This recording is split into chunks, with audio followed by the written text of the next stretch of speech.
On to Chapter 2, kung saan malalaman ninyo ang 7 reasons why you should #ipon pa more.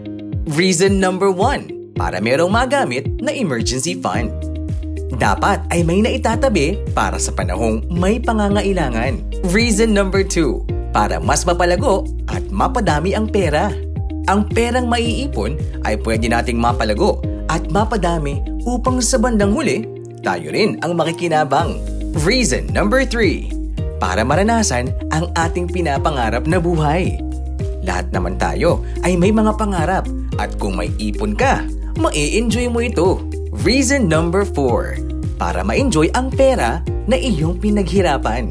Reason number 5, para maging blessing sa iba. Ang iponaryo, hindi lang may puso para tumulong sa iba. Meron siyang kakayahang tumulong dahil nakapagtabi na siya para sa kanyang sarili. Kaya kaya niyang mag-abot at mag-share ng blessings sa iba.